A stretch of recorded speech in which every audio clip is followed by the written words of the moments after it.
Who here has ever been arrested for something cool? That's a question. Right in the back. Oh, it's Mike. I think we've heard a lot of your stories, Mike. Anyone else been arrested for something cool? Like just, for example, something cool. Like arson is not cool. Lighting a fire department on fire, that's kind of cool. It's ironic. It's like graffiti is not cool, but doing graffiti on the back of a cop car, that's kind of cool. I got arrested for assaulting a police officer. Yeah. There's one person applauding and then realizing he's sitting at a table of cops. Was that what happened?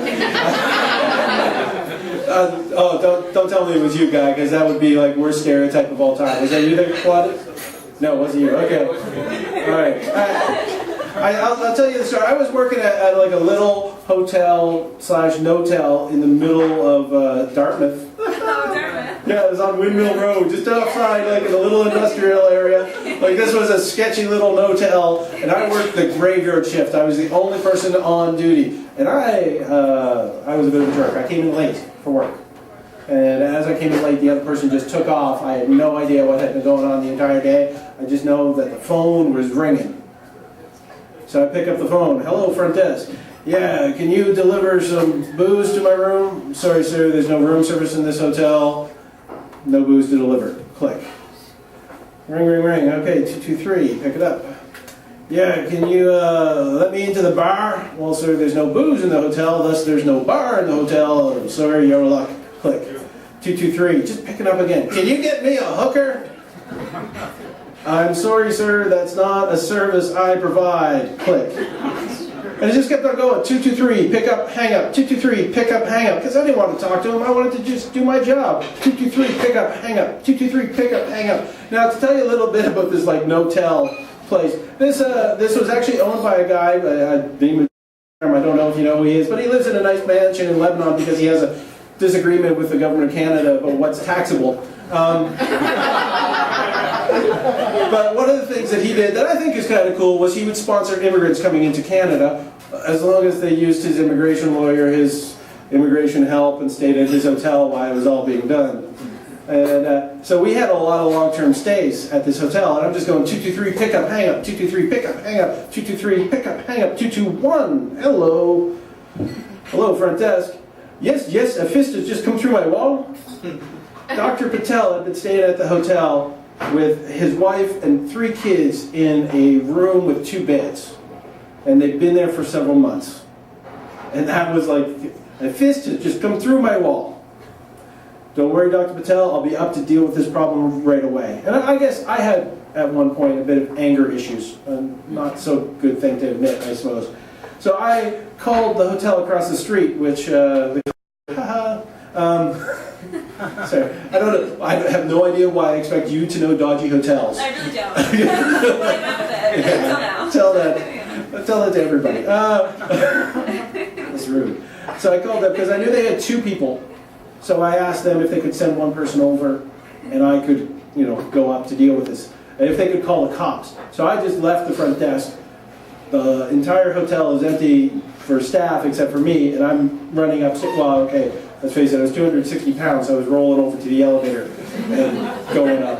And so I go up to the elevator, I go down, I knock on 223, and the door flies open like he's been waiting for me. And standing there is a guy with a crew cut, flat top with gray hair, a black mustache, a white wife beater, boxer shorts, thank God. Right?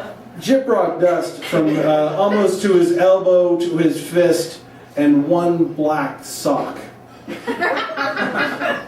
Finally, I'm gonna get some service. No, sir, you're gonna have to leave.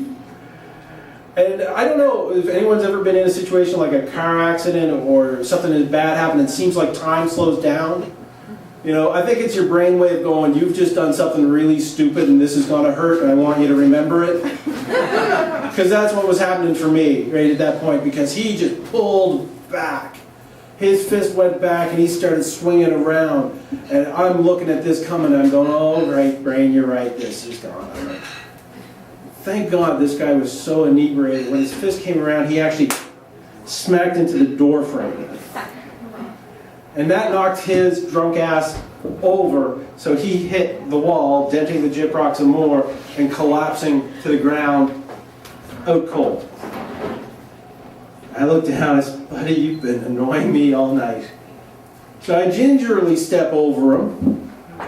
I walk into the hotel room. I check to make sure if there's any open flames, but, make sure there's nothing there. Make sure his key is left in the room. I come up and I gently nudge him into the hallway. And I close and lock the door behind it, saying, well, your key's in there. There's no way I could let you back in. At that point, I just grab him by the one black sock. And I tuck it underneath my arm.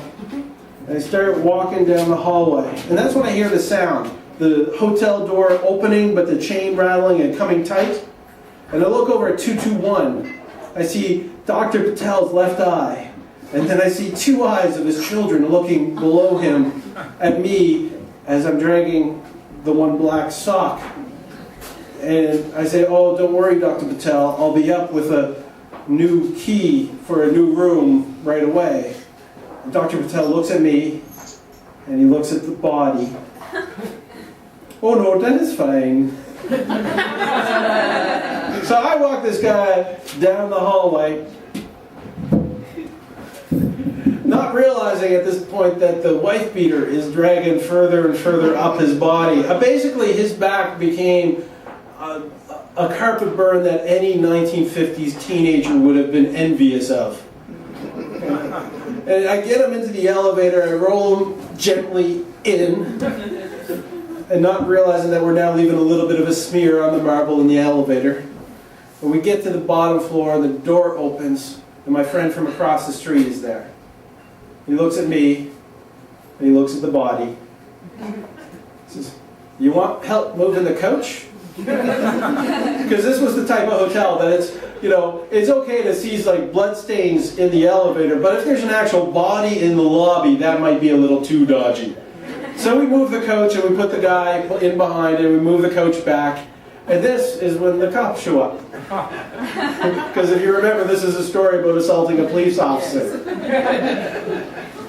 So the cops come in, they said, oh, what room do we have to go to kick somebody out? I said, oh, it's taken care of. He's over there behind the coach. I'd like to make a statement. So one of the cops stayed with me, and I started to tell him the story of, telephone calls and the fist through the wall, and Dr. Patel. And the other cop goes and he leans over the coach. And he starts laughing. He starts laughing. He says, Steve, you gotta see this. I gotta see it. The cop I'm giving my statement to goes and he leans over the coach and he starts laughing.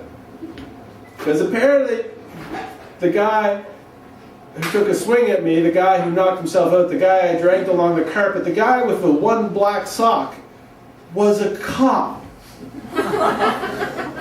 Apparently he was a small-town Nova Scotia cop who came to the city looking for liquor and whores. And when he was discovered being drunk and disorderly by his fellow cops, rather than put him in the drunk tank where he deserved, they took him to a hotel and took his pants.